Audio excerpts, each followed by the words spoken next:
Hello, this is Dr. Paul Cottrell, and I'm going to do another episode of PNN. Right now is a live feed from Al Jazeera. I'm going to have to roll it back because it's a live feed, but this is about the hospitals. And I'll tell you, the Al Jazeera is not playing the proper story here. They're not saying anything about how Hamas used the hospitals to hide the tunnels. They're not saying anything about how Hamas has hijacked the Palestinian people, and they just want to demonize Israel. Watch. I'm going to have to roll it back. But multiple ones, as well as aid convoys, as 125,000 years. The study by a US-based climate think tank says that the average global temperature height that was greater in developing countries and Europe. Thousands of migrants have reached the Canary Islands by sea from West Africa. Naval ship for checking the heading harbor. And Come on, you can find it.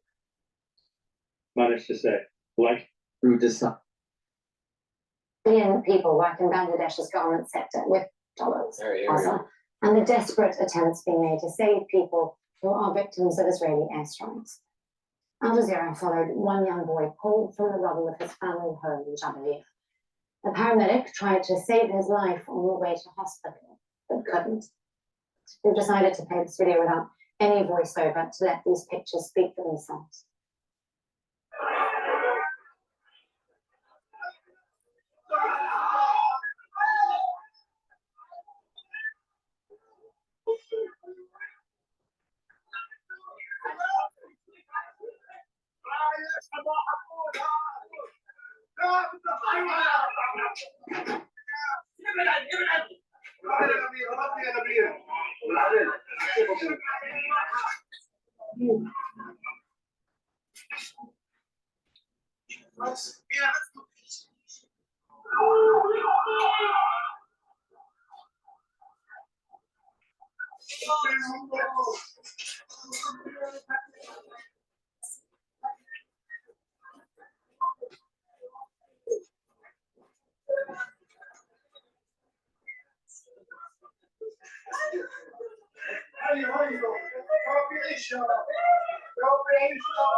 Well, that's it for me for this news round. I'll be back in a moment.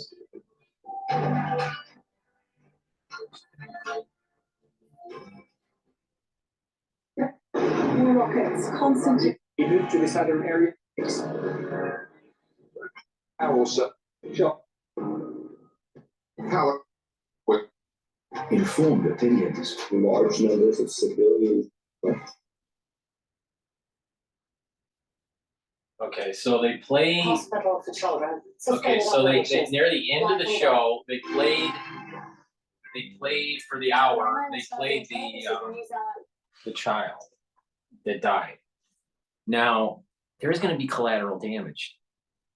Obviously, when you're doing these bunker busters, there's going to be a lot of collateral damage because of the size of munition. Why didn't those citizens leave that area when they were warned?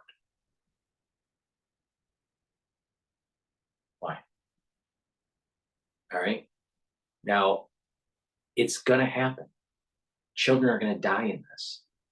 But we also have to realize that for 15 years, Hamas has been digging underneath the civilians, and the civilians didn't do anything about it. And the Palestinian government has been fleecing their people by skimming NGO money, misappropriating NGO money, misappropriating US funds, misappropriating funds from Europe, even funds from their own area. I'm sure that there are, the Red Crescent, for example, but there are organizations within the Islamic community that they're fleecing. And that it is a shame to see that children have to die in this because adults can't get the job done. But to use the emotional fallacy, like the previous video I said, don't fall into the emotional fallacy.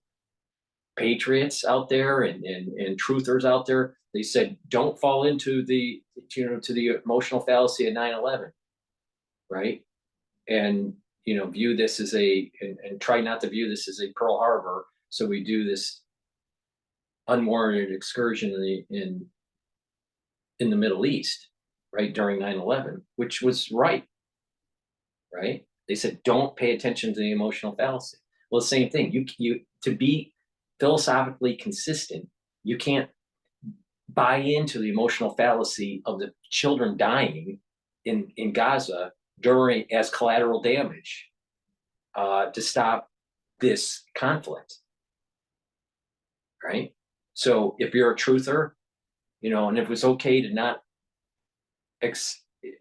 to pay attention to the emotional fallacy, then it's the same thing. It's don't pay attention to the emotional fallacy. All right. That picture looked real. All right. It looked like the child died. And actually, more people need to start seeing that. Unfortunately, healthcare workers, especially in the ER setting, see a lot of, see death, right? At different stages, either through, car accidents or, some sort of disease, advanced disease state or whatever, right? Heart attacks, right? More people need to see the rawness of what happens at that moment of death, right? And it can, as a healthcare person that that sees this kind of stuff, it can be jarring and it can move them away from being a healthcare provider. So there's a lot of dimensions to this that what we just saw, and the average person that doesn't know anything about medicine at all, or they need to see that. Now, combat vets, they have a unique perspective of this kind of thing, of death and destruction, right? And there's a lot of wisdom with combat vets. Now, we have to keep in mind that there's, quote, an information war out there, an info war, right? And that there is a narrative that's being tried to be painted. They want Israel is advancing through Gaza. They are winning. All right. And their casualties are relatively low for the IDF, which is pretty amazing. And I personally think that there's a divine spirit helping the IDF to root out Hamas. The Palestinians need to wake up and start saying, we don't want Hamas. We don't want these rockets right next to our homes. We don't want these tunnels right next to our hospitals. Now, we're going to play this next segment. You got to remember, they ended the hour with the death of the child with no voiceovers, right? It really happened. It's a tragedy. There are a lot of tragedies that have taken place. And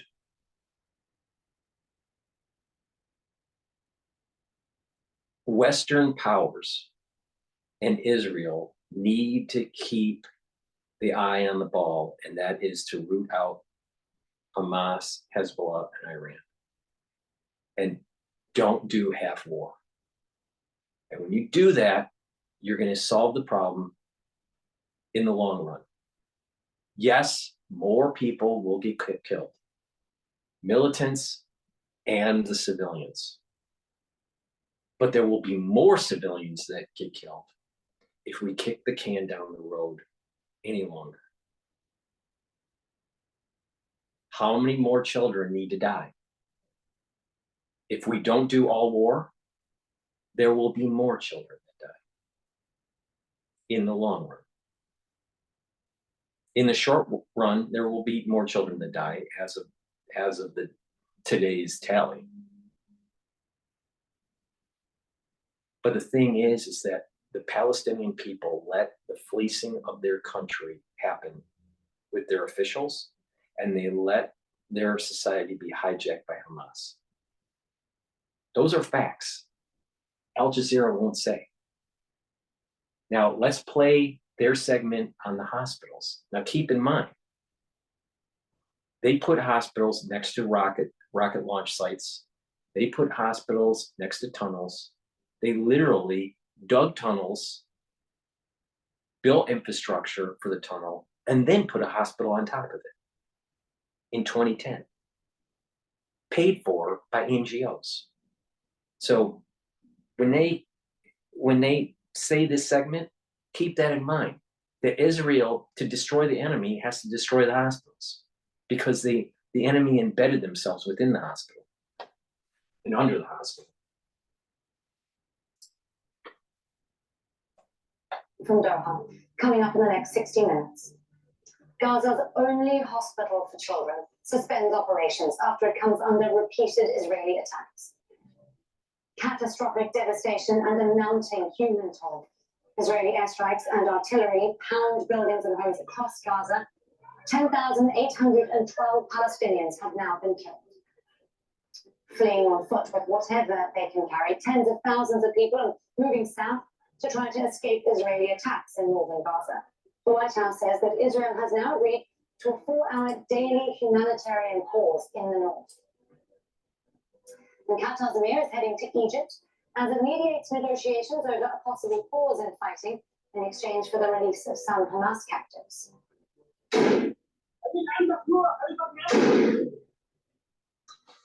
In the occupied West Bank, fierce gun battles rage between Israeli forces and Palestinian fighters in Jenin. At least 10 Palestinians have been killed.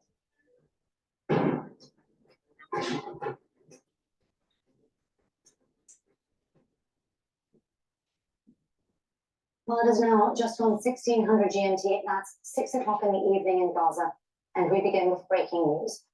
Gaza's only hospital for children is now out of service. The Al-Nasser hospital has come under repeated Israeli attacks. More than half of the hospitals in Gaza have now shut down. The White House says that Israel has now agreed to daily 4-hour humanitarian pauses to allow civilians to flee northern Gaza. Tens of thousands of people have been... Remember what I said? Remember what I said about Al Jazeera and the way that Ishmael and Esau work in that whole region, right? The Islamic community.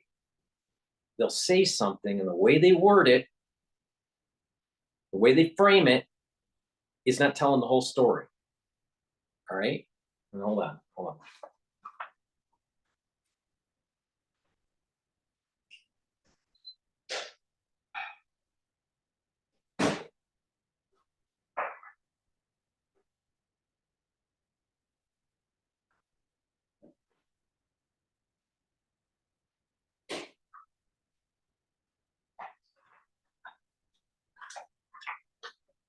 I had to have my coffee.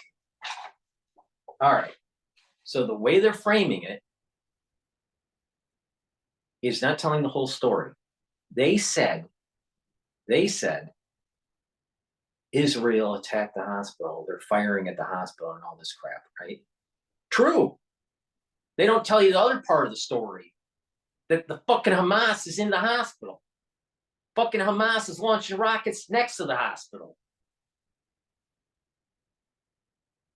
Hospitals, plural. And that aid and provisions are going to run low. They're going to run low for these hospitals because of Hamas digging in, and Israel has to root them out.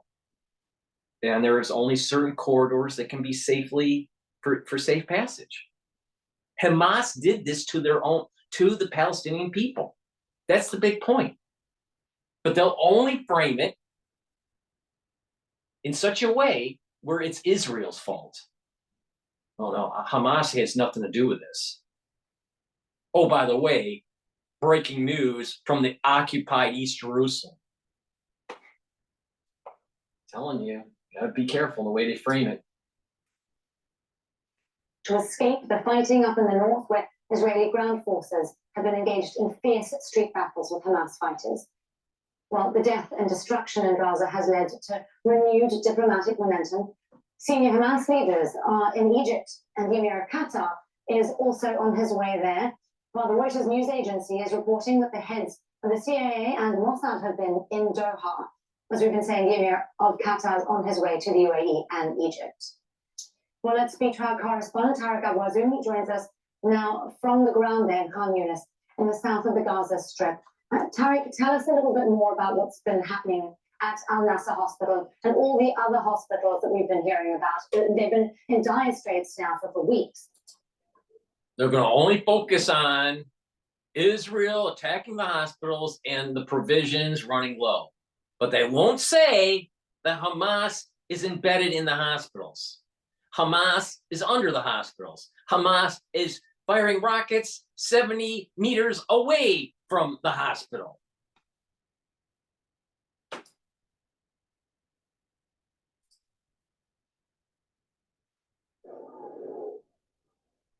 Yes, Al Nasser Hospital, considered to be the main central hospital that provides treatment for young babies and newly born babies who are really in massive need for medical care.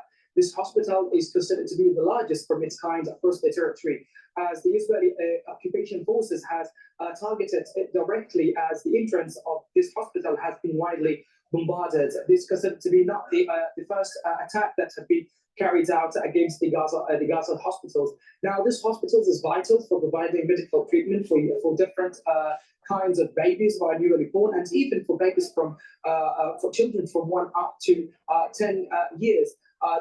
These medical services have been completely shut off, as the Israeli occupation forces are causing massive destruction and affect negatively on the ability of the medical teams to keep providing the treatment there. As it's important to mention that a young baby today has been passed away due to the Israeli ongoing blackout of electricity, as the hospital is no longer able to afford fuel. There was a child early in the video that died. Okay, there are children that are dying at the hospital because of lack of provisions. These are real, right? This is the rawness of war, but it's also the realization of the negative externalities of allowing for a failed policy in the Middle East to continue. Going forward, the only answer to this is to destroy full war terrorists. Hezbollah, Hamas, and Iran. The whole world will be more at peace. But we have Western powers that want to just play footsie. We have individuals in the media that want to, think that a ceasefire is going to be adequate to reach homeostasis. We have a group of citizens in this country, the ultra-liberal, that doesn't understand that that their liberal policies have brought a curse down from above. And then you have truthers that want to be isolationists and aren't philosophically consistent on anything.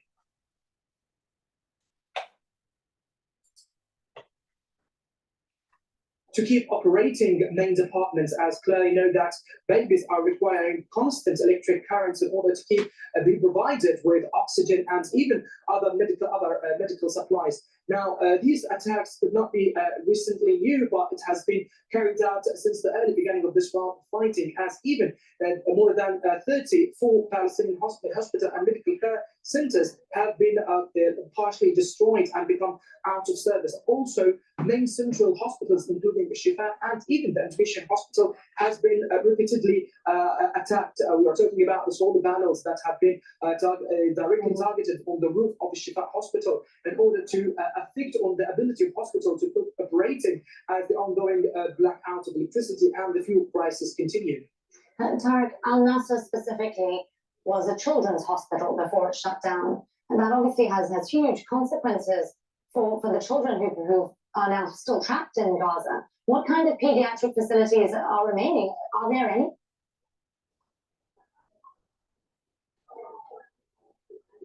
Yes, we are talking about some main facilities that still operating depending on secondary generators. The majority of hospitals in the Gaza Strip were forced to minimize the consumption of fuel as they are depending, and they have stopped using the main generators after the blackout of electricity, and now they are depending on minor generators. Different hospitals also in the territory cut off electricity from some main departments in order to ensure that they will be able to keep providing emergency services on the reception hall down of the hospital. Also, the different hospitals in the territory are witnessing severe, relentless attacks in its facilities, which really impose another threat that these hospitals might be targeted if the Israeli occupation forces expanded the military operations on the ground. And Tarek, you've been telling us a little there about bombardments. We've also So been my hearing about understanding the ground. with this Khan Yunis, it's really provisions that are shutting down the hospital. And we had the other firefights and all that in the Qatar hospital and the Indonesian hospital. I think that's ongoing in Gaza City. Do we know where these street battles are currently taking place? Yes, the relentless bombardment and fire exchange continue for more than 30 days between Palestinian fighters and the Israeli occupation forces. Now, the Israeli occupation forces started their military ground operation from the outskirts of the Gaza Strip, and they start moving forwards and deeper into the urban areas. The Israeli occupation forces. Why don't they just call it the IDF and Hamas? Right? They spin it. They gotta say something that's just like Israeli occupation. Brr.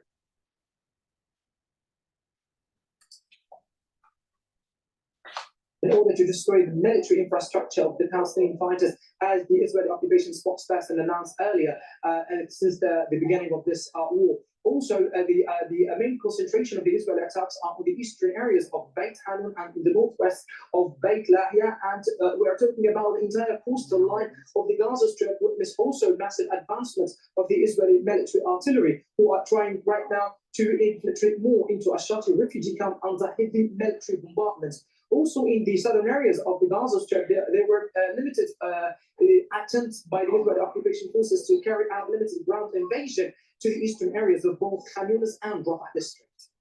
Tarek was in there with that live report for us from the ground in Khan Yunis in the southern part of the Gaza Strip. Thank you, Tarek. Please stay safe. Well, let's now bring in Abdul Hamid Siam, a professor of political science and Middle East studies at Rutgers University. He joins me here again in our Doha studio. Abdul Hamid, let's start with what we're hearing about Al-Nasser Hospital. This was a children's facility. Yes.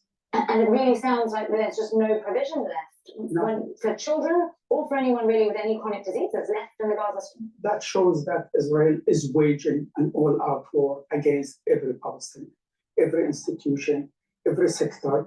No place is safe. No Palestinian group people is safe.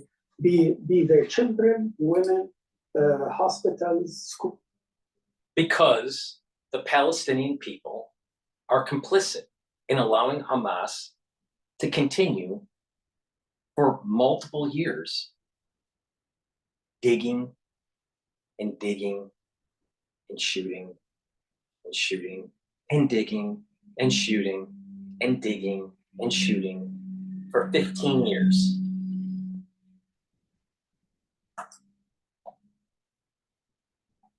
It's an all-out war. It is being waged not only in Gaza, but also in the West Bank. What we have seen also in the West Bank complement the whole picture of what's going on in Gaza. It's not that if they're trying to target Hamas. No, they are targeting the whole Palestinian people, including children. No.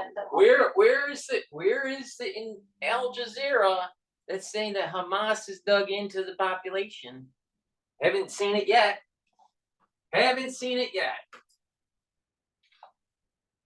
Hospitals that have been targeted have also become shelters for tens of thousands of people. Exactly. Because they're the last remaining, in terms of trying to choose your refuge, they're some of the only buildings still remaining with a little bit of water, a little bit of electricity.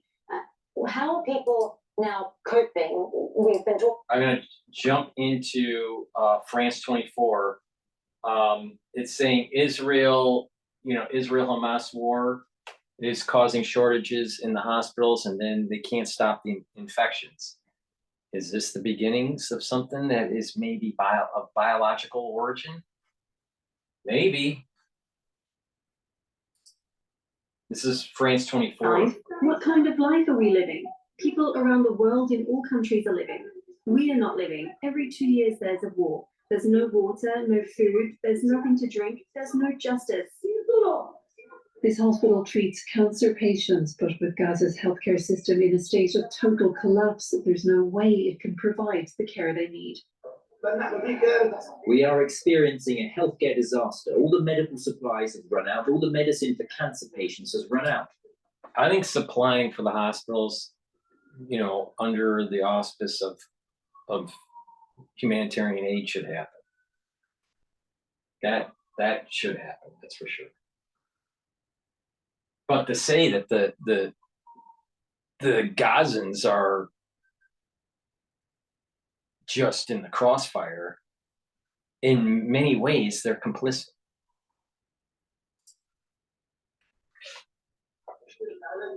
We're heading towards a catastrophe. The trickle of humanitarian aid coming into Gaza is nowhere near enough to replenish medical supplies. It's the same for food and water. From the early hours, hundreds of people gather at water distribution points, but there's never enough to go around. And humanitarian convoys are themselves at risk, like these ICRC trucks that were hit on Tuesday. Willfully impeding relief supplies to a population under bombardment is a war crime, and the Israeli government needs to immediately allow fuel in through the Egyptian crossings, as well as to take measures to open its own crossings for life-saving humanitarian relief. Humanitarian agencies are united in their calls for a ceasefire to finally give some relief from what they call an unfathomable level of death and human suffering in Gaza. An investigation is opened here in Paris after. I keep on saying God is coming down and bringing. There's a divine curse hitting man. So they want to blame the Israelis, and everyone's at fault here. Israel's at fault. Hamas is at fault. The Palestinians are at fault, right? Everyone's at fault. Even the children are at fault, all right? Because you don't know how they're going to be brought up. You don't know what kind of soul root they're coming from, all right? And there's a high probability that, because they're coming from the soul root of Ishmael and Esau, that they're going to end up being just wild beasts. I know that sounds harsh, but that's the reality when you're looking at this from a metaphysical lens. There's a punishment that is happening. So instead of blaming the Israelis, why don't you look in the mirror and actually realize that your policies have failed your country? There's a resetting that's taking. Everyone was talking about the Great Reset in the last crisis. That wasn't the Great Reset. This messianic thing that's going on, this is the Great Reset. It ain't about money. It ain't about your constitutional rights. It's about actually the resetting of the borders and the rebooting of the temple. And people need to realize that everyone's getting judged. Everyone's going to have a certain level of hardship.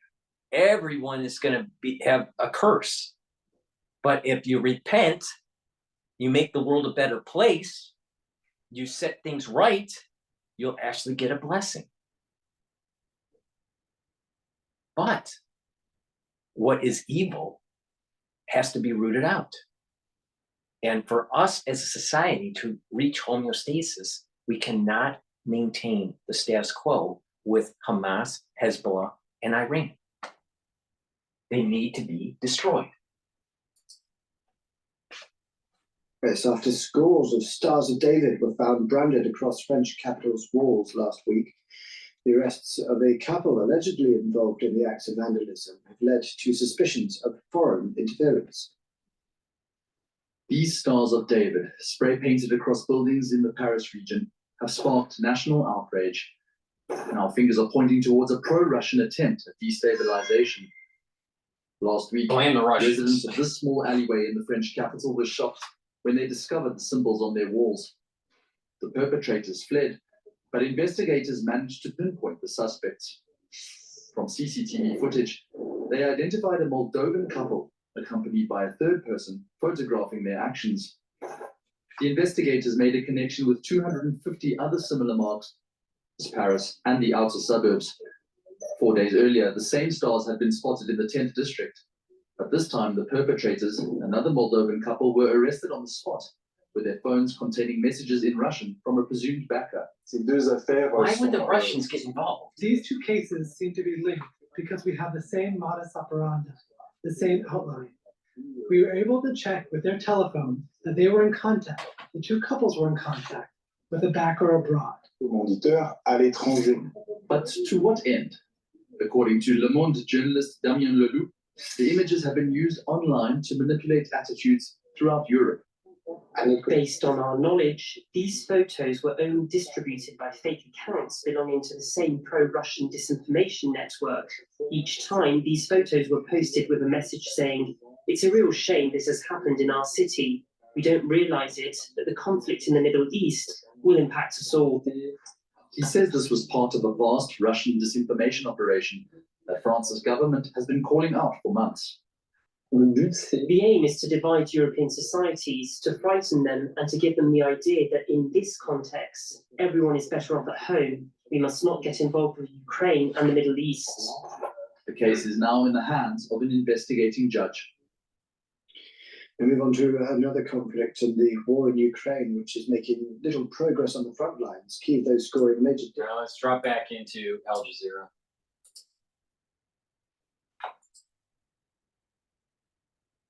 How nowhere is safe. Where is there for anyone to go beyond hospitals if hospitals are now being forced to close as well? No, I don't think there is any safe place in Gaza now. Even the south, which they're telling people to go to from the north to the south, look at what happened. They have a ground attack in Rafah and in Khan Yunis that's supposedly to be safe areas, and supposedly the humanitarian poses. Any mention of Hamas there yet? Oh no. On Al Jazeera? Oh no, no, no. Mark my words. This policy is going after Jews and Christians. Would allow people to go there, and the attacks are there. There is no what inch in Gaza that has not been bombarded. If the children hospital is not safe, there is no place safe in Gaza.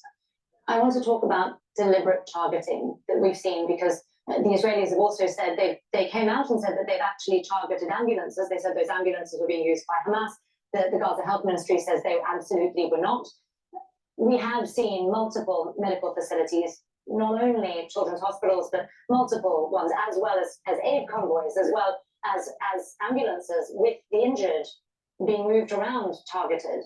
What do you make of all of that? Because obviously the international community is watching. Yeah, they want to make life in Gaza almost impossible. That means if even the war stops tomorrow or after tomorrow, that people cannot go ahead with their life as normal. There's nothing left in Gaza that people. It's not the Jews doing this. It is a divine presence that's really pissed off. don't be surprised that there's mass It's casualties.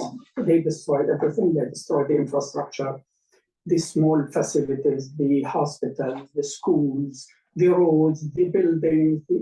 Yeah. So people, even if the war stops tomorrow, how are people going to survive? So it is, again, in my opinion, it's a war against the Palestinian people. They want the Palestinian people to raise the white flag. That will not happen. They didn't learn from history. They've been fighting Gaza again and again, and maybe like the refugee camp in Geneva today. They invaded this refugee camp tens of times. Yet they go back to the same refugee camp. Yet they go back to the same place in Gaza. Now they are having probably a new plan to make life impossible because there's so much pressure now mounting around the world to impose kind of ceasefire or humanitarian poses. So they want to do as much as damage before that happens. You used the phrase the humanitarian pause. Obviously, that's been widely discussed. Is there any humanity left? I mean, we're talking about a humanitarian pause, and yet we're seeing children's hospitals being bombed. That shows that, I mean, the global conscious is absent. The humanitarian attack on these the children hospital to be a target and to see that life is going on in the White House and in the UN and in Europe, life is going as usual. This is unbelievable. It's unprecedented. I have never seen things like that. I witnessed so many wars working for the UN for so many years, from the war between Iraq and Iran to the war in Iraq twice. I haven't seen that people are, I mean, these countries. This is because it's a different conflict. He's just proving my point. There is a divine curse coming down on mankind. And if you're not on the right side, you're going to get fucked. And they're not on the right side. You know why they're not on the right side? Because they allowed terrorists, a bunch of animals, to take control of their country. There's a cancer that's spread. Now you got to dig it out. And there's going to be a lot of carnage. There's going to be a lot of blood. There's going to be a lot of tissue damage. That's the collateral damage to get this fixed. Because there was 15 years of building facilities and infrastructure for Hamas. Do you think if the United States had someone digging in for 15 years along the border on the Mexican side, and they started launching rockets and hitting towns and going over the border and killing people in Texas, that the United States would not do all-out fucking war on Mexico? Of course we would. Are going with business as nothing happening. This is unbelievable. So now the pressure should be mounted to impose a ceasefire in Gaza. Half war is going to cause more death. The Security Council had failed even so far to pass a resolution calling just for humanitarian ceasefire and allowing the humanitarian aid to come in. This is unbelievable. I cannot comprehend what's going on now in the Security Council and in the international community. Especially as we watch that death toll continue to rise. It's now more than 4,000 children. Yes. Abdulhamid Siam, thank you so much for sharing your thoughts with me here again on Al Jazeera. Thank you. Well, in some breaking news, literally just in, we've been hearing from the Palestinian Al-Quds brigades, their military spokesperson. They say that they are now prepared to release 2 hostages for humanitarian and medical reasons. Just to explain that again, the Palestinian Al-Quds brigades, their military spokesperson, has said they are now prepared to release 2 hostages for humanitarian and medical reasons. We're told that's only if conditions on the ground are met. We'll be finding out all the details for you here on Al Jazeera and bringing them to you as we... Only if the conditions are favorable for the terrorists to hide. Breaking news on Al Jazeera. Well, from north to south, Israeli airstrikes and artillery, as you've been hearing, have been pounding refugee camps, hospitals, as I mentioned, mosques, churches.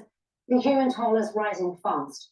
At least 10,812 Palestinians are now known to have been killed. Michael Apple reports on the constant Israeli assault on Gaza and the desperate humanitarian conditions in the north. Smoke rises following an explosion behind Gaza's largest hospital. Temporary shelters outside its entrance are packed, among them the injured and the dead. In northern Gaza, a prayer for those killed. For nearly a month, there's been no electricity to power fridges at the morgue. Many dead bodies are decomposed, others charred beyond recognition.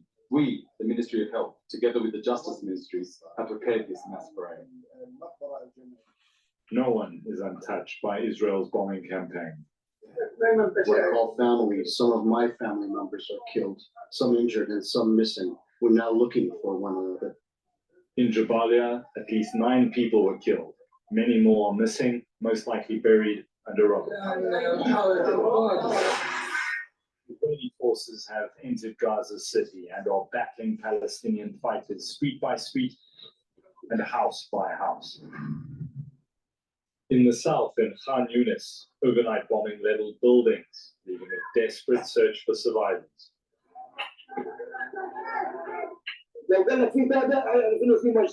If they say there will be calm, they know that there will be a massacre. My father, who is 70, was sleeping in this house. Also, my 2 sisters were killed here.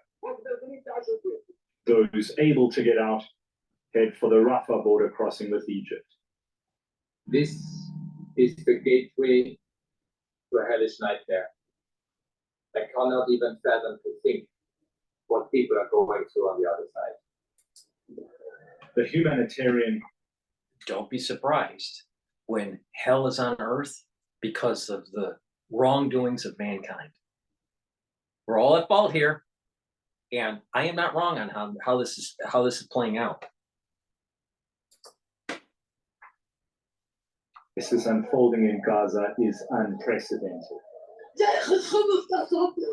I am trying to get a loaf of bread for my children. I have nothing to feed them. We are begging. We cannot even find a drop of water to drink.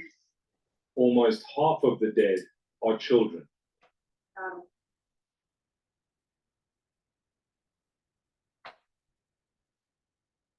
Should have made sure in the last 15 years that you didn't let Hamas dig in.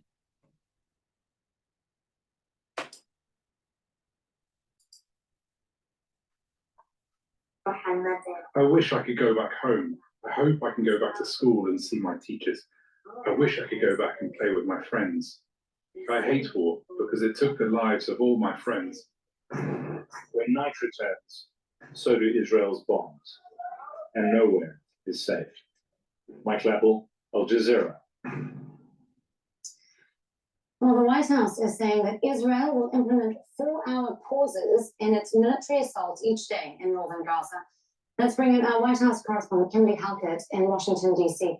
Kimberly, daily pauses? What else did we hear from John Kirby? Yeah, the national security spokesperson, John Kirby, has been talking to reporters. And as I have been reporting in the last couple of hours, that phone call that took place between Joe Biden and Benjamin Netanyahu on Monday, Joe Biden in that call did suggest to Benjamin Netanyahu that there be a 3-day pause. That was rejected by the Israeli prime minister. He believed that that amounted to something of a ceasefire. And as a result, what we have now are what the U.S. and Israel call humanitarian pauses. And according to John Kirby, the parameters have now been worked out. And what these look like are 4-hour pauses in military operations that will take place daily. In the Bible, it talks about how God told the Israelis, go and fight this kingdom. I want you to take over the land. And many times the Jews followed what God wanted. And there were times when they didn't, and the Jews were punished. How is that any different than what is going on now? And I'll give you something that is even scarier. You ready? Sit down. It's going to scare the hell out of you. All right? People need to start realizing what was written in the Torah is not just the past, but it's actually the future. You are actually seeing a biblical event happening that was already written. Now get your mind around that. Now, should Israel stop? Knowing that there's going to be divine retribution on them? God doesn't want the Palestinians there. And then people will go, how could you say that? Well, first of all, it's written in the Torah for the last 3,000 years. But these events that are taking place are wrapped up and have already been decided. We think we have free will, right? But it's already been decided. And these events historically in the Bible are not just events of the time, but of future events because of this rhyme of the fib sequence. You're actually seeing the Bible play out right now. Now, I know a lot of people will not understand what I'm saying because they have this linear idea of time, but time is circular. But it's not a complete circle. It's that fib sequence. Understand is that they will have 3-hour advance notices and that there will be 2 corridors allowing for civilians to come out of Gaza. Now, in terms of those corridors, we know that at least one of those corridors will be open for at least 4 hours per day in northern Gaza. And then there is a second corridor that will be along a coastal road that will allow people to flee to the south. Now, in terms of humanitarian aid crossing from Egypt into Gaza through that Rafah crossing, the United States and Israel saying that they have worked out a goal that 150 trucks. This is actually will pretty be the smart. goal. This is very smart what the Israelis are doing. All right. If they did a 3-day ceasefire, all right, the citizens of northern Gaza would get complacent and not move. Now, if you have daily pauses of 4 hours and there's these windows for them to be able to evacuate, it's going to be very self-evident if Hamas is holding the Gazans back and preventing them from leaving. And it's going to be all over the news. Here's another data point, right? Dr. DrPaulCottrell's not wrong on this. Here's another data point showing how the snake is going to eat its tail. How Hamas, through its actions, are going to be shown in the whole world on what they're doing to the people. All right? So it's going to force these windows of opportunity to get out, to evacuate, and to get aid, right? There, you'll be able to see this flow of people going to the south now. All right, you got to remember, the IDF is controlling all of North Gaza, and they bifurcated the Gaza Strip, so they're controlling. They can control this. All right, this is, you kind of see it sometimes during planned events in New York or during rallies or protests. The police will put these barriers in down certain avenues and during certain streets, and it's more of a way to control the protest. All right, where you don't need as many police to control the pen of all these people within these borders. There's these barriers, metal barriers they put up around the street, especially during like New Year's. You can see how they can control the flow of people. All right. Israel's doing something similar. There's these 4-hour windows or 3-hour windows for supplies and for people to get out. Oh, You lost your moment in time. What it does is it forces that complacency to not be there within the population. So the next window, they'll try to get out. They miss that window, they'll try to get out the next window, the next day. And eventually what you'll see is that the people will start to try to get out. If Hamas is holding them back, it'll be obvious. And the ones are staying that can't leave or don't want to leave, right, will get some aid, all right? But they're probably far better off getting into the southern side of the bifurcation. This is a pretty smart move versus a ceasefire. And you're going to see, and Hamas, if they're headstrong, they're going to dig in and fight the Israelis, and that's exactly what the IDF wants. They want to kill Hamas and try to get as many of the civilians out of the way. But they should not stop. No half war. Terms of humanitarian aid, that would be food, medicine, other critical supplies.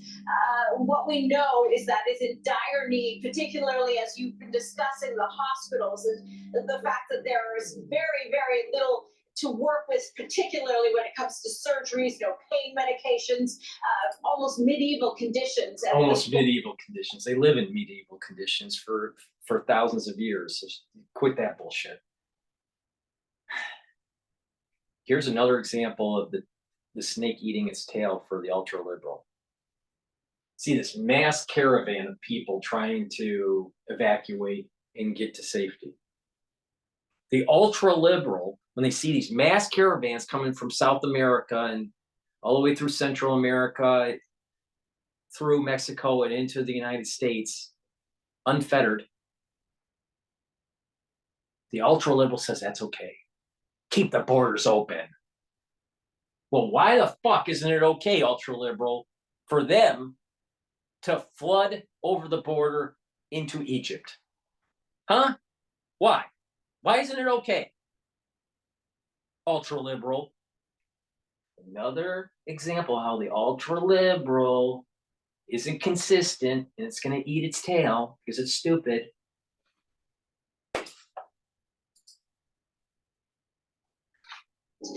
So what we know is that right now, as of Wednesday, only 106 trucks were able to get in. The goal is 150. Now, very quickly, the U.S. president has just left the White House. He has gone to Illinois, where he will be talking about economics. He was asked about the captives that are being held by Hamas. What we know is that right now, the U.S. president says he is optimistic that there are going to be some released, potentially as part of this interruption in military operations. What we are expecting is that they could be released in batches of 10 to 15, according to John Kirby. But this could take place over a period of days. And the U.S. president saying that he is optimistic and he is going to continue working until all of these hostages are released, or rather captives, that is, are released. Kimberly Halbert there, our White House correspondent with the very latest for us from Washington, D.C. Thank you, Kimberly. Well, let's now get more on all of this from Alan Fisher. He's in occupied East Jerusalem. Alan, as we've been hearing, Israel has rammed in occupied East Jerusalem because those bad Israelis want the Temple Mount.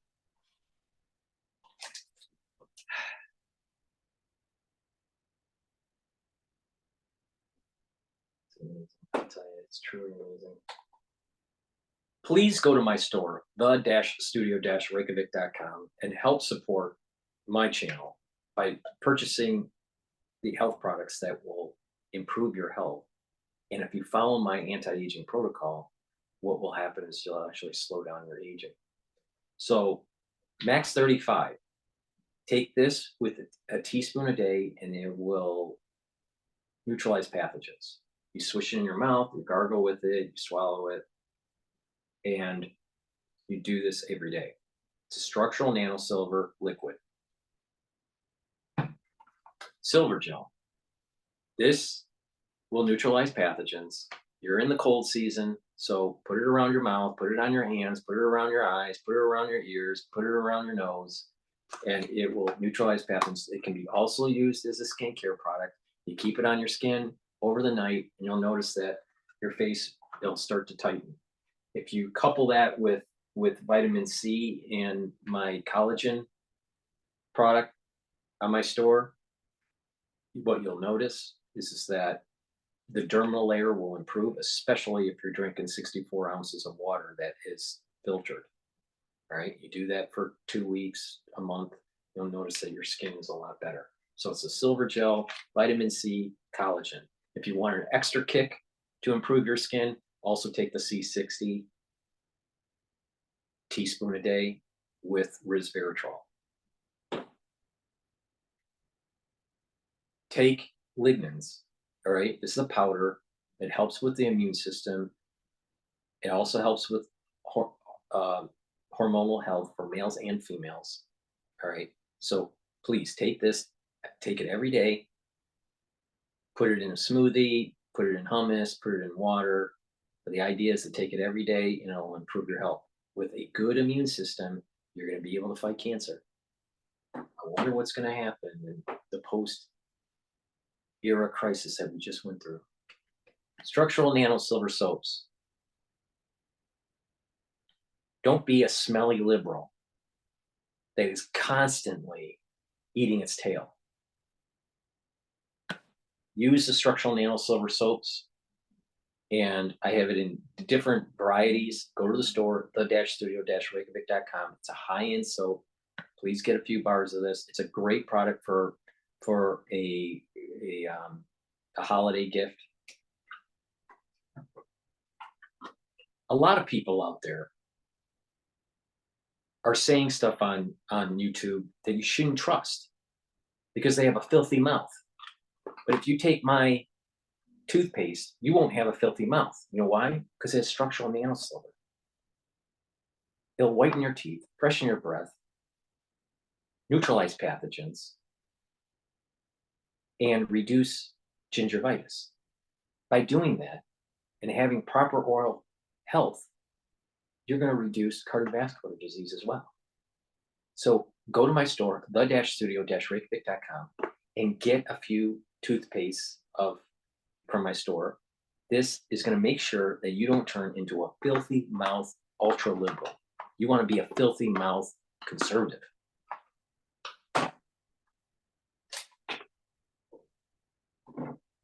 I also have another type of silver gel. This actually is a higher ppm. I think it's 35 ppms. Maybe 30. I think it's 35 ppms. And this is in a dispenser, so it's easy to carry instead of a tube. You use it the exact same way as the silver gel. So please go to my store and get this extra strength silver gel. To improve your cardiovascular disease, because every time you click on YouTube, it gives you high blood pressure, you need to take omega-3. By taking omega-3, you're going to improve your lipid profile. By improving your lipid profile, what's going to happen is that you're going to reduce cardiovascular disease. I also told you a protocol on how to actually reduce plaque if you pay attention to my videos. So please take omega-3 every day to improve your cardiovascular health. Now back to the news.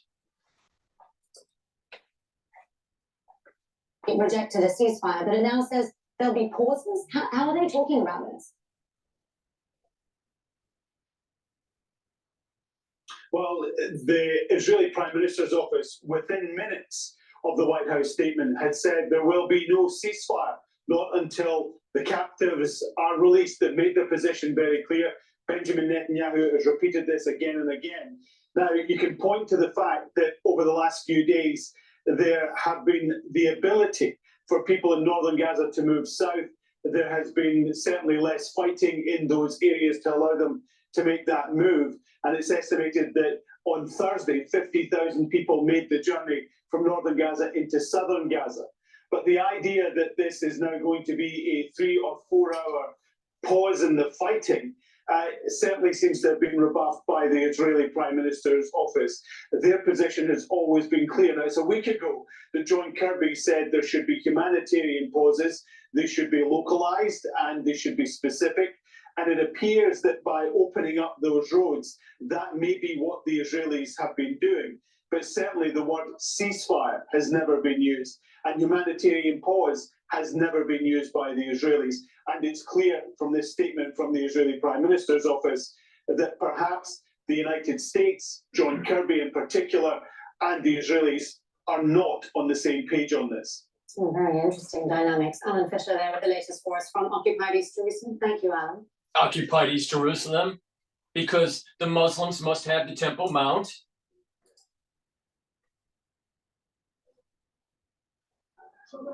Well, let's take you now to some of the latest pictures that we're getting from the Gaza Strip. This is the northern part of the Gaza Strip, in an area which is believed to be near the Indonesian hospital or in the hospital. There's been shelling very, very nearby. Now, we heard from the Gaza Health Ministry just a few hours back. Don't you remember I said that there are tunnel systems that were put in the ground in 2010 before the hospital was built with NGO money to hide the tunnels? Of course there's going to be a lot of activity around the hospital. Did she say that? I hope you don't donate to those NGOs that actually built the hospital over that tunnel system, because you're complicit. You actually helped Hamas. The hospital was running so low on fuel that it was going to go entirely, it was going to have to close all operations within 24 hours. We know the lights have gone out there before, and they managed to get them turned back on several weeks back, but they've been running with very few supplies for days and days now. You're watching injured people being moved around after the shelling that's taken place very close to that area. We know this is all in northern Gaza. This is all in a part of the Gaza Strip which the Israeli military has asked people to leave from. But obviously hospital staff have said that they need to stay on to do what they can to help their communities and treat the wounded. A lot of these hospitals in these areas have also become shelters for so many people who've been displaced, families who've lost their homes. These have become some of the only places that people have felt were vaguely safe at all. So tens of thousands of people have been sheltering in these areas. They're running very low on everything. And just to remind you what I was saying before, the Gaza Health Ministry says this hospital will have to shut down entirely within 24 hours if it receives no more fuel. And now, just hours later, we are getting reports of shelling very close to that medical facility. That off the back of multiple hospitals being forced to shut down and multiple hospitals being damaged in airstrikes.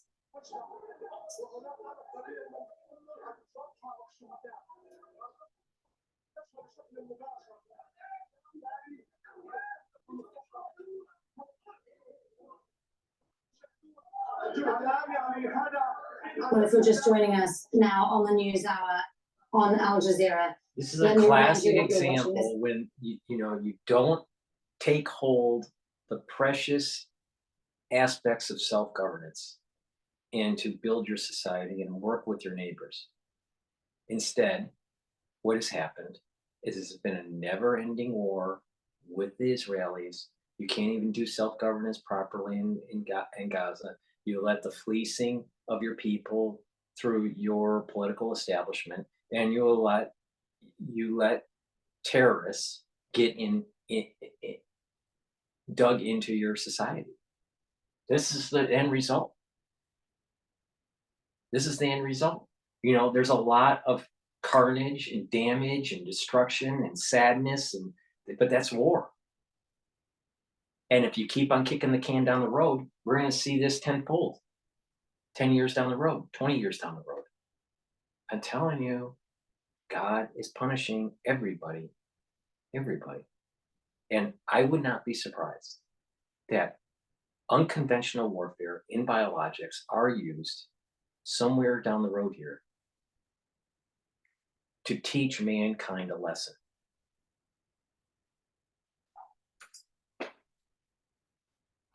the aftermath, very latest pictures, so pictures just in the last few minutes coming in of the aftermath of shelling. So we're watching The images. Dow people is now down move about around, 20 shelling points, that's S&P taking place 500 near the Indonesian almost up 2 hospital points. in northern Gaza.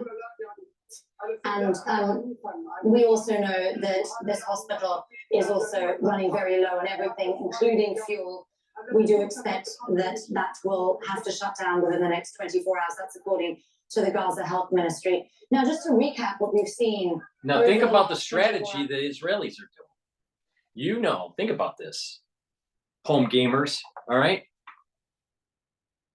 Sit down and learn. The strategy is this.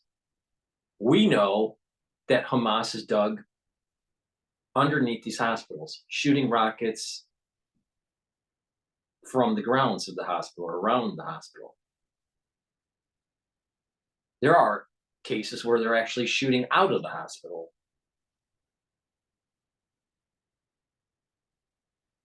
Shut down the provisions, use up all the material that the hospital has, and then now the patients have to move. And the people are no longer sheltering in the hospital because there's no provisions. Now, it's cleaning it out, so it's separating Hamas from the civilian population. The civilians didn't take the advice of the IDF to go to the south and get out of the way. All right. Now they're hiding in the hospital. Hamas is dug in. The best thing to do is give them no reason to be at the hospital. It's a smart strategy. And then kill Hamas. And then probably blow up the hospital because it was put up, this Indonesian hospital was put up on false pretenses. Just think about the metaphysics of this, home gamers. You build a hospital that's supposed to help heal on the foundation of terrorism. Literally. And then you wonder why there's carnage and destruction. Another data point out of 100 data points that shows on how the snake is eating its tail. Also, more than half of the hospitals in Gaza have already been forced to shut down. We've heard that the Al-Nasser Children's Hospital in a different part of the Gaza Strip has also now been forced to shut down because it's sustained so much damage. So let's now bring in Abdulhamid Siam, who I was just discussing. Anything on Al Jazeera about Hamas? Situation that the Gaza Strip finds itself in now. Abdulhamid, I imagine this is coming as no surprise to you based on what we were just discussing a few minutes ago. No, I think Israel will escalate in the next few days so much because they might come up to the point that they have to stop the war, or at least No, what they did was they're cornering Hamas because they surrounded Gaza City and they're gonna fucking kill them all. That's what's happening. For a few days be imposed on them. There is a mounting pressure on Israel and the United States to do that. So they want to do as much as damage to the Palestinians, the society at large, both in Gaza and the West Bank. Before that moment, Netanyahu has nothing to lose politically. Nothing. His career's over. He has nothing to lose. And he'll be actually viewed in the history of Israel as a major leader if he can get the job done and root out Hamas. So he's go all out, all war. He's got nothing to lose. These policies, I mean, like I said, don't focus on Aristotle logic and trying to, de-escalate and all this, because this thing is what has come down is a divine issue. So some dipshit from Rutgers isn't going to be able to solve the problem. we will see more massacres, this kind of what happened. More massacres, but what about Hamas? Do you think that, particularly now, what we're seeing up in the north, is this part of a kind of strategy to try to clear out the north? Obviously, we've seen people, tens of thousands. Clear of out the people north and then be. There's this idea now that there will be these pauses specifically to evacuate the north. Right. That's what Israel Right. and the US are saying to get people out. Is that the whole idea? Bomb the north and get people to leave and then have no one left? No, you're missing the point, honey, because you're on Al Jazeera. Get people to move so they can hunt and kill and destroy Hamas. Honey. You know, they just frame it. They just frame it just like from south to north, or from north to south, they've been bombed while they are walking the road. Even the ambulances, which were taking injured people on the coastal road, also moving from north to south, they've been bombed and they were killed. So there is no safe place. People don't agree, don't believe that moving from one place to the other, that makes them safer. That is across the board in Gaza. There is no safe place in Gaza. Now they're trying to impose or inflict so much damage on the Palestinian as a whole. They want them to raise the white flag, as I said, and I don't think they will do. The Palestinian will never do that. Let me ask you, because you yourself used to work for the United Nations. Yes. Where is the UN in all of this? I mean, just a few days ago, I was speaking to the Gaza director of UNRWA, the UN Agency for Palestine Refugees, who was saying that they could no longer offer protection under the UN flag. So what is the UN's role now? I mean, presumably, if there are supposed to be humanitarian corridors, broad evacuations, and now these pauses with tens of thousands of people on the road, is the UN supposed to play a part?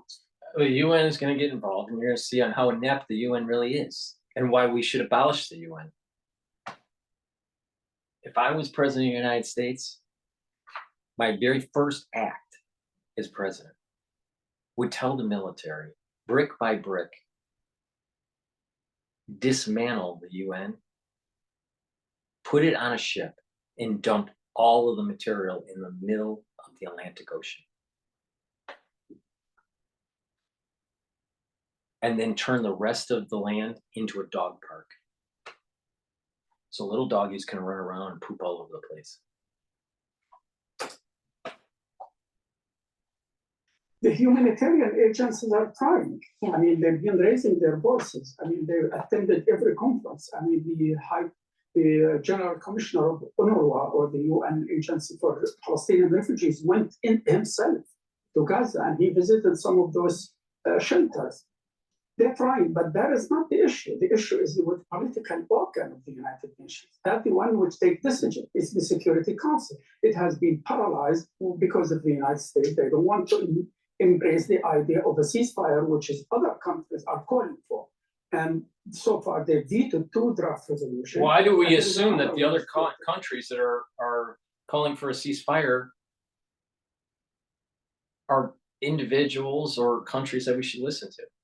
Even the United States. Why should we listen to them?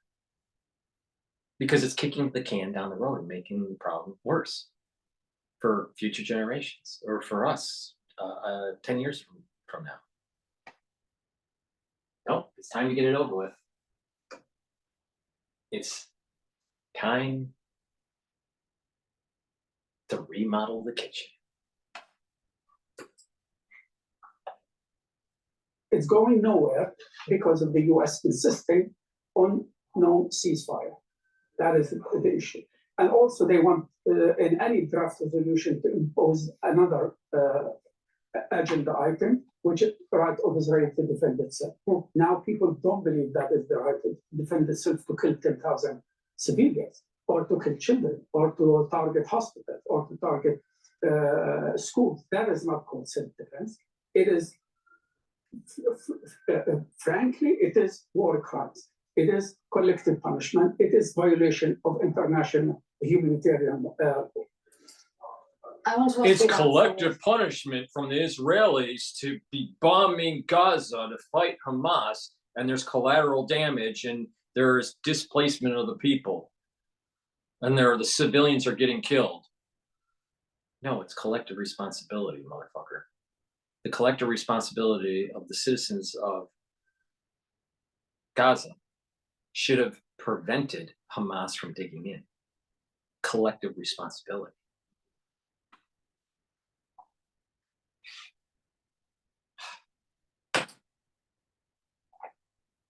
The terms that are being thrown around here: ceasefire, humanitarian pause, tactical pause. Everyone has a different take on it, but they all really mean different things. What we're hearing about right now is a pause. So a daily 4-hour pause.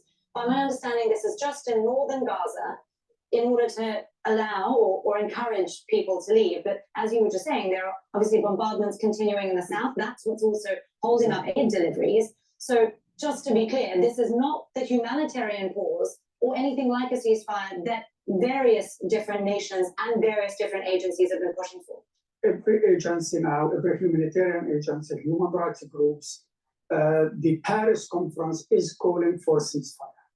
Call it a humanitarian or not, but that is ceasefire. That means guns has to be silent. I'm telling you, this is biblical, man. You look at these pictures, man. It's just like, even though it's, you know, human munitions, but just the pictures of it are just like, it's almost like fire and brimstone. Ceasefire. What is the UN calling? What is the Secretary General calling? What even President Macron today in his speech called for ceasefire. Ceasefire means there is no fire shot during this period. So that is what the Gaza is needed. So they allow humanitarian aid to come in big, large volume and allow foreigners to leave, and maybe some also hostages, as we can see now. The negotiations going so far to a final stage to allow some hostages to be released. We're watching these pictures, and I want to draw our viewers' attention to huge explosions we've been seeing there. They've just been in the top right of the screen. Now, these are the latest pictures from the vicinity around the Indonesian hospital, where we've learned that massive shelling has been taking place. And Abraham, you and I were just talking earlier about intentionality and strategy here by the Israelis. Very interesting to see what their intentionality is now in doing this very close to one of the only remaining health facilities in that area that is still functioning, and they only continue to do so for the next few hours. Abraham, thank you for joining me again. Well, let's now speak to our correspondent on the ground, Tarek Abu-Azzoum. He's joining us again from Khan Yunis, that's in the south of the Gaza Strip. Tarek, can you bring us up to date about what you're hearing? Obviously, we've seen very heavy shelling in the north. We know there's been this attack on Al Nasser Children's Hospital. Are we seeing an intensified bombardment just in the last half hour or so? Yes, during the last 10 minutes, the Israeli massive bombardment has spiked, in particular in the north of the Gaza Strip.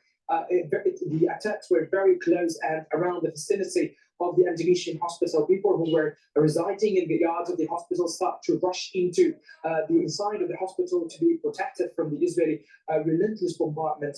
This amount of airstrikes is unprecedented during the previous kinds of targeting to the vicinity of the Indonesian hospital. Also, the attacks continued around the vicinity of the Shifa hospital. It seems that the main concentration during the last half hour were generally on the vicinity of Gaza main central hospitals, as they had previously today attacked the Al-Nasser hospital, which is considered to be the main central hospital that provides medical care for young babies and newly born kids. Tarek, we've been hearing obviously about all of these bombs, but we also know I think it was 3 days ago or 4 days ago, the IDF showed intelligence photographs of the actual facilities of Hamas around and underneath the Indonesian hospital. Latest pictures show aftermath of bombing near Indonesian hospital in North Gaza. Wonder why. See, you know what? You know, the only way to solve this problem is total war.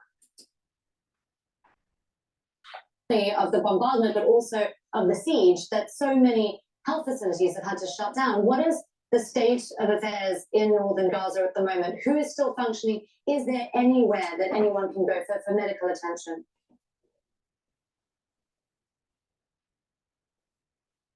Now, with the ongoing relentless bombardments by the Israeli occupation air forces, which is accompanied by the ongoing food crisis, with the shortage of food and even with the destruction of bakeries and main water sources, the situation there is unbearable. People there are really no longer be able to cope with the situation on the ground in the north of the Gaza Strip. Literally, the bombardment is in every single corner of the north of Gaza Strip. People were evacuating to the southern areas on their foot in order to run away from that hill that is taking place in the north of the Gaza Strip. We are talking about hundreds of airstrikes every night, taking the lives of hundreds of Palestinians as well. The hospitals that are witnessing massive deteriorations in terms of the medical conditions. They are very running low in terms of medical supplies, as there is no any humanitarian aid have been delivered to the north of the Gaza Strip. And also, these hospitals are overwhelmed and flooded with patients and even displaced people who are trying to shelter inside these hospitals to be away from the relentless bombardment. Now, with these ongoing airstrikes in the vicinity of the Indonesian hospital in the north of the Gaza Strip, the Israeli occupation forces are trying to force citizens to leave the hospital and to evacuate to the southern areas of the Gaza Strip. Thus, they have a clear flexibility in terms of carrying out and to expand more military operations on the ground. Tarek Abouazzoum there with the latest for us. A live report from Khan Yunis and the southern Gaza Strip. Thank you, Tarek. Well, the Reuters news agency has been reporting that the heads of the CIA and Israel's Mossad intelligence agency have met the Prime Minister of Qatar here in Doha to discuss a possible deal for captive releases as well as a pause in the fighting. Well, let's bring in Hashim Al-Bara. He's here with the latest on this developing story for us. Hashim, just an hour ago, you and I were talking about possible movement. This has all obviously been done very, very quietly. Is what we've seen in the last half hour or so, is this the movement that we were expecting? Breaking news. Dr. Paul Cottrell is actually having his lunch. This is how I eat my hummus. So I have hummus in here. I add in sometimes lemon juice or sometimes apple cider vinegar. And then I put in the powder, like I said, you know, the probiotic and the lignins. And I just eat it that way.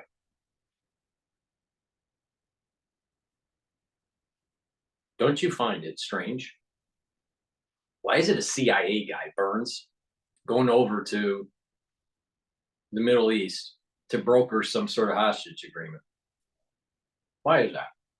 Doesn't that seem like something that Blinken's supposed to do, or Kirby?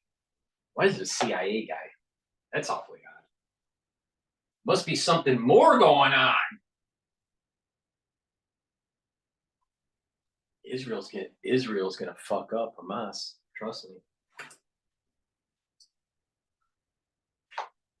That is something that originated from talks behind closed doors that took place here in Doha. This explains why the Qataris have been very tight-lipped about the meeting that took place here in the capital, Doha, for the simple reason is that they do understand this is an extremely delicate issue with all the delicate details that are into play, and they want to give it a chance to further evolve into a settlement that could be conducive to what we saw initially. Now, but I have to say that the 4-hour suspension of fighting in fighting in Gaza falls short of the expectations in this part of the world, because people have been saying that against the backdrop of the death toll that has climbed significantly, exceeding 10,000, and the massive destruction in Gaza, we need a ceasefire, something that the Americans and the Israelis dismissed. However, when you look at the series of events starting from a few hours ago, we could get an indication that this could be a small step that could be conducive to something bigger. You have the Emir of Qatar in the United Arab Emirates. You have Ismail Haniyeh, the political leader of Hamas in Egypt. The Emir of Qatar later is going to fly to Egypt to meet with Abdel Fattah al-Sisi. It could be an attempt to try to broker something significant. Well, let me ask you about the tone of those discussions now in Cairo, because as you say, this 4-hour pause, this daily pause, falls far short of what a lot of people in the region were expecting. There was a lot of talk of a a several-day ceasefire or a pause there. What will the conversation be like when you're putting all of these people into a room when expectations haven't been met? This is definitely a war of semantics. The Israelis are insisting on humanitarian pauses for 4 hours. Hamas is looking for something bigger. They want to extend this into something that could be sustainable for the upcoming days. Then ultimately it gives you an indication that we are in the midst of talks between the Israelis and Hamas, mediated by Qatar, about how to move forward. And I would assume that it now boils down to whether Hamas is willing to release a significant number of captives that could convince the Israelis on the need to shift their narrative from humanitarian pauses to something that could be extended into a ceasefire. Hashim Al-Bara. The hostages and the civilian casualties should not be a calculus on how to conduct the war. The war needs to be completed. It needs to go all in, not half war, not incomplete war. All in, get the job done, knock out Hamas, knock out Hezbollah, knock out Iran. That means a regional conflict. The faster you do it, the better off all mankind's going to be. You can't trust these people. I'm telling you, you can't use this Westphalian diplomacy bullshit that has been going on for the last 50 years in that region. Thank you for all of that. And obviously, this is a very fast-moving, developing story. We'll be staying on it with you. Thank you for that, Hashim. Well, joining us now by phone is Dr. Ahmed Mukhalati. He's an Irish-Palestinian surgeon. He joins us from the Al-Shifa Hospital in Gaza. Doctor, thank you so much for your time. You work in the Gaza Strip's largest hospital, and I know supplies have been running extremely short. We've been hearing today from the Health Ministry that critical services at Al-Shifa may have to stop within 36 hours. Can you give us a sense of what things are like there on the ground at the moment? Thank you for having me. And so the situation here is, briefly, the whole system has collapsed. So we are running out of most of the consumables, most of the instruments. The fuel for the main generator of the electricity is running out. So currently the hospital is mainly on the secondary smaller generators, trying to save the fuel for more days. So when you go to the hospital wards and buildings, it's almost all the lights are turned off, except for the ICUs, the theaters, and the emergency departments. Otherwise, when someone wants to go and see a patient in the ward, you have to use your phone light just to see the patients, to write the notes, to do what you want. We are running out of the most of the anesthesia medication. So this morning I had to change dressing on the children with no sedation. We used to do sedation for the big dressings for the burn patients, for the major trauma patients. So when you go there, they will tell you we run out of the sedation medication. You have to just manage it with some analgesia, which doesn't work at all. And then you ask the family to help you to hold the children. So the whole situation is collapsing. The hospital, the ophthalmology, the eye hospital is out of service now. The main pediatric hospital is out of service. We were struggling in another hospital for the last 2 hours, and then in the last hour they announced it's out of service because they were bombing the hospital and around the hospital, and then they couldn't continue. And then one of the kids died because of the inadequate support. He got medical support. The only psychiatric hospital of Gaza is out of service now. The pediatric specialty hospital, which is Cottrell Hospital, is out of service now. The Shifa Hospital is the main hospital, but you keep getting bombing around the hospital or in the outyard of the hospital. So overnight there was a big bombing near the hospital, and just half an hour ago I was operating on a patient. And that is the hospital that has the rocket launching sites around. So don't be surprised it gets freaking bombed. Now, I've been playing this for quite a while. You have not heard the word Hamas yet. I wonder why. And if you look at the Al Jazeera icon, it almost looks like some devil, emerging from a fire.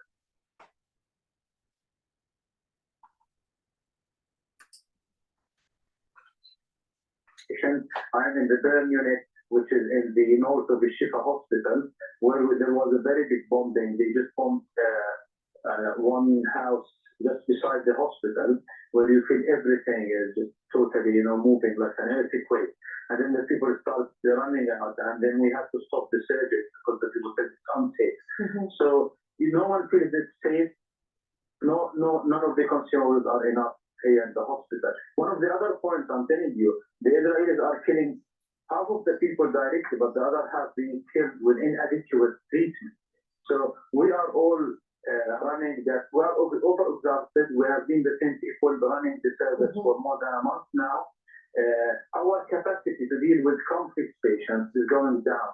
So when as a burn and plastic surgeon, when I see a patient with burn more than 50%, I know the amount of effort I need to invest in one patient to just try to help the patient to survive this 50% burn means at least 8 surgeries and maybe 2 weeks of ICU support. With the lack of ICU beds, with the lack of the time for theater, with the amount of acute casualties we keep getting in the hospital, I know that I feel disabled in front of the patient, and we have to prioritize many times and then the patient to die in front of our eyes. With the same patient, a few months ago, I was able to save the patient. I was able to provide the patient with better care. Situation now, the whole understanding now. This is an important point that this surgeon. This is an important point that the surgeon is saying. All right. Even though he said nothing about Hamas being around the hospital.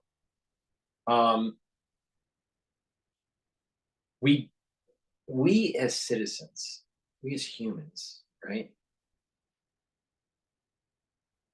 take for granted the advancements in healthcare, especially in surgery, all right, the last 100 years in advancements. And that it doesn't take much to snap back to the 18th or the 17th century if you're running out of supplies in terms of being able to do surgeries, in terms of having the oxygen tanks and having the oxygen masks, and in terms of having the antibiotics and having the anesthetics and the anesthesia.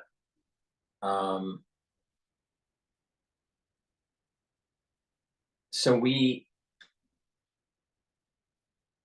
even though we have an amazing amount of knowledge in medicine, it is in a precarious situation because certain things it's predicated on a certain level of fragility, right? We need plastics. Healthcare is what it is today because of plastics, because of the petroleum out there, right? Petroleum industry. And medicines, right? But not just that, it's also power. Mankind has been in this kind of 150-year situation where things have been relatively stable because of our power grid. And it's a very small sliver of the whole time period of mankind, right? So we're living in kind of a unique period where there's stability. But once that power goes away, once the provisions for modern medicine go away, then you snap back to a pre-medicine era, a pre-surgery era. And it's much more difficult. So he's right, but this is showing how fragile humans are and how much we need the blessing from on high to continue on with abundance. We only have this, we're only living in this special time period because of a blessing. But when we don't take care of that blessing, when we have a society that wants to kill children in the womb, don't be surprised that retribution happens and then there's children out of the womb that die. So we are all being punished. And we all have to realize that we are living on a very fragile foundation in terms of modern medicine, in terms of our modern life. Modernity is based on a very fragile foundation. And that fragility is bolstered up because of a blessing. When that blessing is gone or diminished, then it starts to, you start to see the fragility. You start to see things breaking down, such as this, right? So that is a very philosophical way of looking at it, without swearing up a storm, without blaming people, even though Hamas is wrong. And I'm still waiting for Al Jazeera to say Hamas. Yeah, we will do our, we know it's not enough at all. Adding to all of this, we have around 50,000 people using the hospital as shelter, which is adding to the burden of the electricity, to the water consumed, to the amount of infection we are getting in the patients. I have seen many patients with worms coming out of their wounds. Whatever you do, whatever you try to do, you keep getting these worms. Now, for me, the standard dressing is using sugar as well as vinegar for the patient. And interestingly, it was like something I introduced to you, and then most of the time the nurses would refuse to use that sugar. Then I have to send one of my doctors to go and show the nurses how we use the mixture of vinegar and sugar to help the patient, because we run out of most of the needed dressing and needed instruments and needed, the fancy things, which is antimicrobial, or which is the usual antiseptic dressing. We run out of all of these things, even the usual betadine, which is the standard way of antiseptic solution. We are running very short of that one, and we say like we have to consume only one bottle of half liter for the whole department and theater, because we don't have enough of that. So that's the current situation. We're running out of everything. She wants to shut the doctor up. Impossible choices there. She wants to shut the doctor up, but he's trying to explain how dire the situation is because they're running out of supplies, and that's only proving my point that mankind and its social systems are built on a very fragile foundation, and it needs a blessing. God's upset with all of us, and I'll tell you, a big part of it is these ultra fucking liberals that pushed a certain policy of destroying the family unit and killing children in the womb. And then we'll spend so much time trying to worry about the death of children out of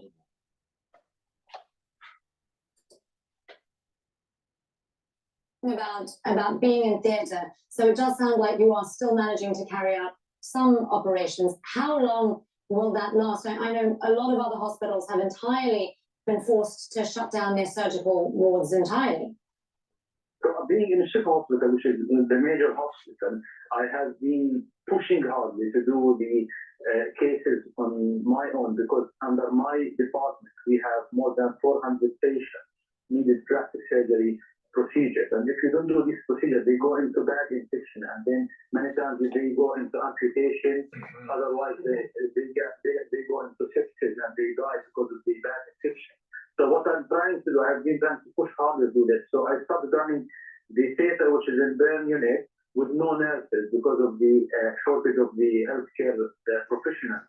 So this theater, the one I'm running, is with no nurses, with anesthesia technician and a schedule of anesthetist, with little bit of anesthesia medication, and many times we do it with minimal anesthesia, because they will tell us, the guys, that what we have, we should leave it to the maximum. And if the procedure is not that much painful, we use a little bit of sedation, and then that's it.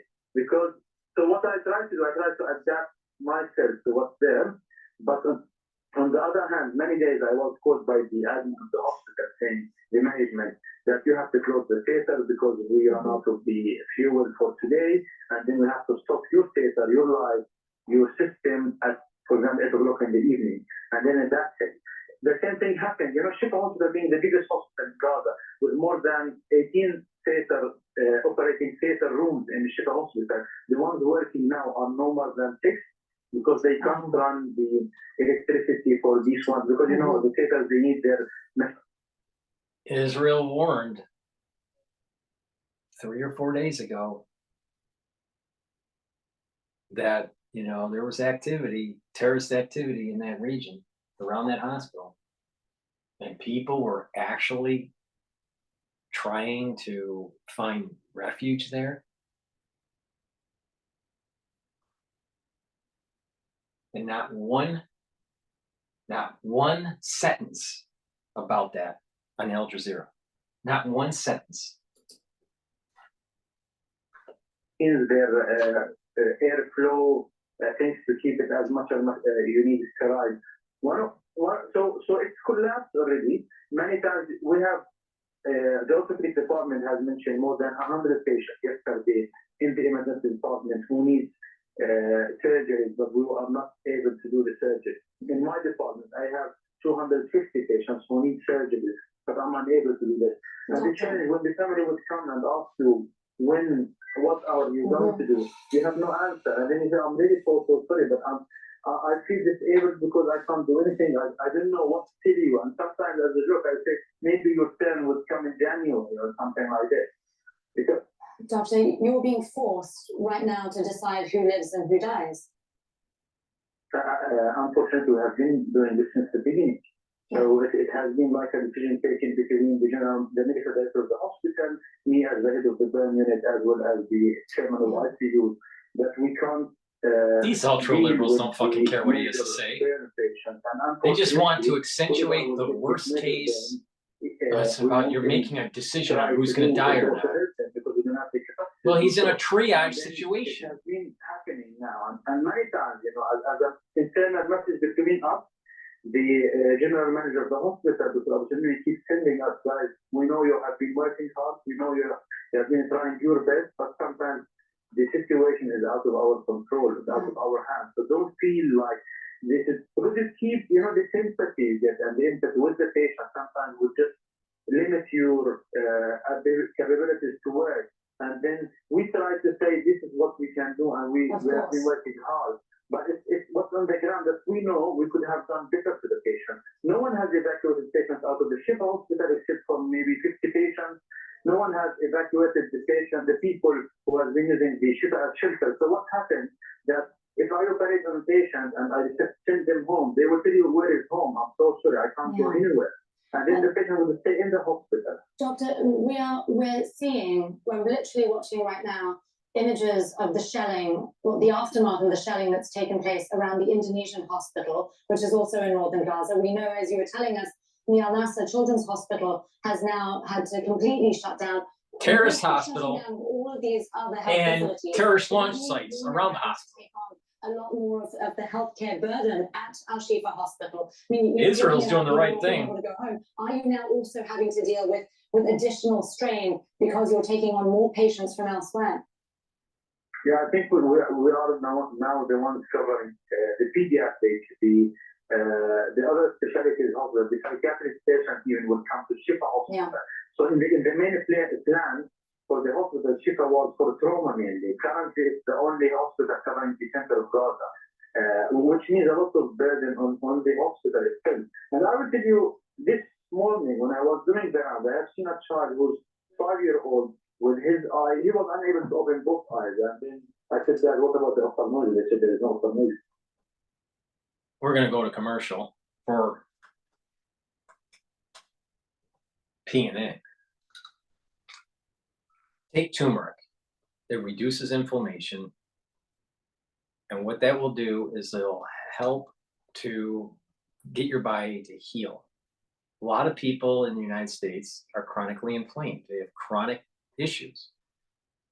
Bring down that inflammation by taking turmeric. When you're sick, let's say you caught a cold, take extra turmeric and it'll help to heal. This is also an antioxidant. So again, it'll slow down the oxidative process. Another item that you should be taking every day is ashwagandha. It controls your blood glucose levels, reduces inflammation.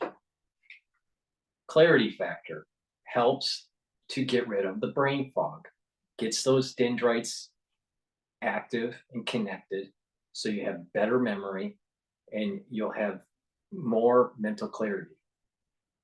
When you take this in the morning or in the afternoon, you'll be able to do your work or do your schooling with more clarity. Then take Goodnight formula on my store, which has tryptophan and melatonin in it, and it'll allow you to get 3 cycles of REM sleep. That will help you to solidify memory. That'll also help to detox your body at the cellular level and at the neuron and glial level. Your brain needs to rest, go into a cycle of sleep, have well-rested sleep, and your body will detox. When you do that, your body will be healthier. And there is a correlation between poor sleep and dementia. So get the Goodnight formula on my store, the-studio-reykjavik.com, to improve your mental health. Probiotic. You need a good gut biome. This is a powder. You saw me eat the hummus during breaking news. And what you do is you put, in a smoothie or in hummus or in something soft or even in water and take it every day. A good gut biome will allow you to absorb the nutrients that you take throughout the day. It'll allow you to have consistent stools. And in addition, it'll allow for the proper metabolism to take place, not just in your gut, but also in your liver. There's a communication that takes place between your gut and your liver and your gut and your brain. Make sure that you go to my store, the-studio-reykjavik.com, and get the probiotic. I have partnered up with Rainbow Herbals, and we have made the best deodorant that you can get. All right? It's made in citrus scent and also in peppermint lavender. It's made from Himalayan essential oils that have a certain harmonic to it. All right? And it's very high quality. It'll act as a detox. So you're detoxifying your body each day and you're using it as a deodorant. I believe in giving products on my store that have dual purpose. This is one of those dual purpose products. Use this every day as a deodorant, but it'll also help to detox. It doesn't have any aluminum in it. You're going to get healthier by taking this product. Magnesium and zinc. You need to take this every day. But during the cold season, you need to take a double dose of this to help to fight colds. So take this product, magnesium and zinc, and you will fare better. It'll help with your immune system. I have C60, which is a very strong antioxidant on my store. I have it in 2 ounce, 4 ounce, and 8 ounce. I have it in coconut and avocado. You take a teaspoon of it a day, all right? And you will neutralize those reactive oxygen species, reduce the cellular stress, and increase your mitochondrial health and improve your ATP. If you do this on a regular basis, you're going to actually age slower. It's part of the anti-aging protocol. It's one of the main pillars. There are 3 pillars to it. Neutralize pathogens with liquids and gels of structural nanosilver. Neutralize reactive oxygen species with C60. This is one of those 2 ounce bottles that's in coconut, but I have it in avocado also. And reduce inflammation by taking like the turmerics and the ashwagandhas. And then you add stuff to it like the zincs and the D3 and the Goodnight formula and the collagen and the clarity factor. But if you follow what I offer and you take it regularly, you are going to slow down your aging process. And when you do that, you're going to improve your immune system, and you're allowing for your immune system to have the energy it needs and the lower stress that it needs to be able to get healthier. And when you couple that with proper diet, proper exercise, proper supplementation, proper sleep, and proper mental exercising, like reading, writing, and talking to people in the real world, and not listening to crazy liberals, you'll get healthy. You'll age slower. So follow my advice, follow the protocol, and you're going to do much better. So go to my store, the-studio-reykjavik.com, and get the C60. It's a very strong antioxidant, it's very potent. Take a teaspoon of this a day. If you work out a lot and you need to recover quicker, take the C60 before your workout, and you'll notice that you'll heal faster. Your recovery is faster. I have a lot of products on my store. Go to my store, the-studio-reykjavik.com, and you will get healthier. And you support my work. Because where are you going to get this unvarnished news? In my very unique perspective. Now back to Al Jazeera. It's afraid to say Hamas. Because it's like the hospital has been shut down and no one is coming. Sometimes you get one coming every other day or the third day. And then I tried to open the eyes of the patient, and then I found one eye was like full of blood, the eyelashes. And then I opened the eye. The other one had like a big red color thing with injury to the conjunctiva. I don't know what underneath it. And then I said, we need ophthalmologist. But they said, there is no ophthalmology now. And then there is no ophthalmology literally. It's not like, we are facing this as it has been shut down. No, there is no ophthalmology service in Shifa Hospital because the main hospital has been shut down. And then most of the healthcare professionals, they felt unsafe because they were bombed in the hospital. And then whenever they, as a human being with families, sometimes they prefer to go to the safer place, which is assumed to be south of Gaza. And then many of the healthcare professionals would go there to the south of Gaza, which is apparently not safe because not less than 45% of the casualties and the killed people are from south. Indeed, the bombardments are continuing in the south as well. Doctor, you mentioned that you specialize in burns and that you work in the burns unit. Can you describe the kinds of injuries that you've been seeing? Given the bombardments we've been seeing, I imagine they've been very extensive. So, I moved from London last February, so this is the first war I've been attending in Gaza. But as per my colleagues here, most of the weapons we used were something with very little burn element of this one. But in this war, exceptionally, the amount of burn is really horrible. So we see a lot of extensive burn, very deep burn, as well as strange thing of inhalation and injuries coming with most of the patients. So at least every bombing which is happening, they will call us for maybe 15 to 20% of the patients who have been bombed will get burn injuries. Adding to all these things, when I treat these patients, they will go into infection very fast. Usually they die very fast because of the infection, because of the risk of the burn. So the risk of the burn is very severe. The extent of burn, I mean like 40% of the body, or 50% or 70%. And what I have seen in many of the dead bodies is the whole skin will be melted until the bone comes out of the body. And I have seen this in two large patients with isolated limb. One of them was isolated limb. The bone was coming out of the skin, or just has been melted. And then the other patient had half of the body being badly burned, and then that didn't survive more than 2 hours. So the amount of burn we see is exceptionally catastrophic. It's not the usual one. They keep trying new weapons on our people. These are new weapons where they keep.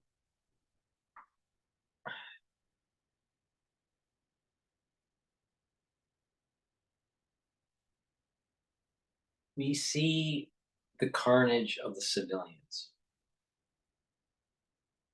right now, the death of the children, the loss of the parents. the, the massive burns and the crushed victims from the buildings, there's a lot of carnage. And again, there's a divine retribution that's taking place. And they allowed Hamas to dig in.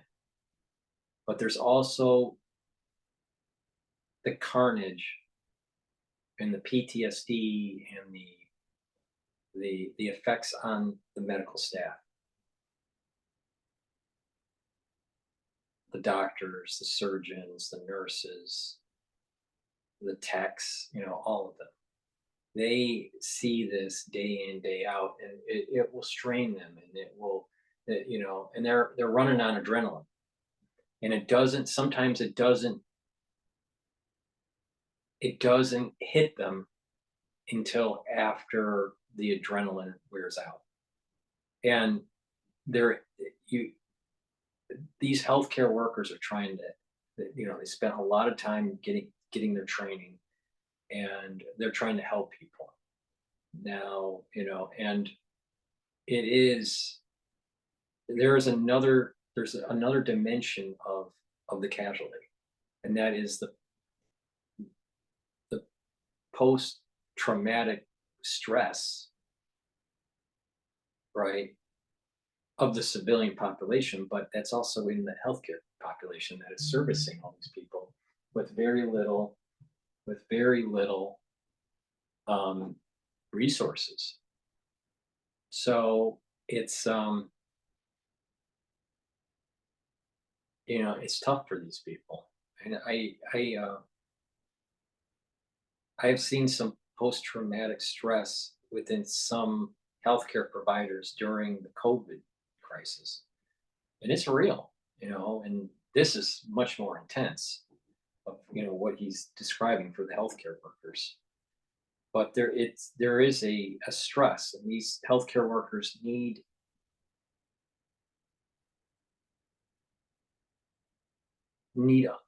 people's understanding, especially after they get through this, because they're running on adrenaline, and once they get through this, they're going to sit back, and it's going to be hard for them to process. And that's another added dimension of war. But the reality of the situation is that mankind has been doing things that we shouldn't be doing. Should we have made weapons of mass destruction, especially in biologics? No. Did mankind actually forcefully shut down the weapons labs? No. Are we continuing on development of nuclear weapons? Yes. Did mankind shut that down? No. Did mankind allow for additional fetuses to be killed in mass? Did mankind stop that? No.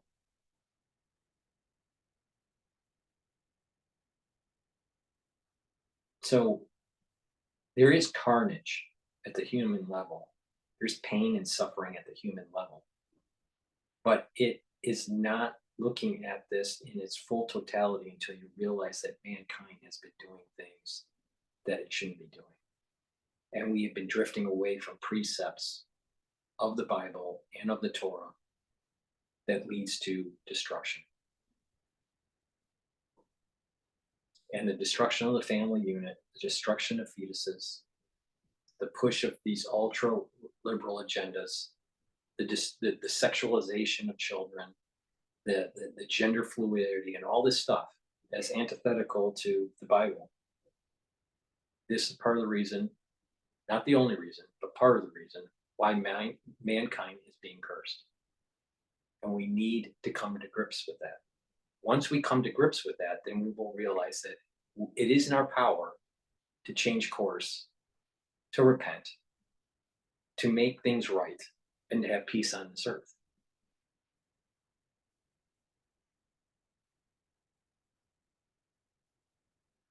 I'm going to leave it there. I've been going on this video for quite a while. Thank you for listening. Please subscribe to all my channels. I have 6 channels. I have 3 YouTube channels. And I have Brighteon, Bitchute, and Rumble. Please subscribe to all those channels. Please make sure if you could, to help support my work by donating on my website, the-studio-reykjavik.com. On the homepage at the very bottom, you can donate through Stripe or PayPal. You can also donate through Buy Me a Coffee. Be a paid subscriber on Patreon. I make sure that all my videos, even if you agree or disagree with me, I make sure that all my videos are free for everybody. Now, there is a censorship that takes place on YouTube, especially through the crisis that we just went through. But you'll be able to find those on those backup channels, Brighteon, Bitchute, Rumble, right? And some of the other mirrored channels that people have done. So please share my work. Please help support by donating. But better yet, go to my store and get the health products, because it helps support the news coverage I do. But better yet, it actually, if you follow my protocol, it'll actually make you healthier. Preventative medicine is a great way to lower your risks for more serious diseases down the road, especially in the United States when you're talking about cardiovascular disease, dementia, and Alzheimer's, and diabetes. These things can be mitigated if you take care of your body. So please, it's not a silver bullet, but it goes a long way. It lowers the risk factors. So please listen to me. Go to the store, get the health products, follow the protocols, do it regularly. Thank you for supporting my work. And please, whatever you do, do not become a blue-haired, crazy ultra-liberal. Thank you for listening and have a nice day.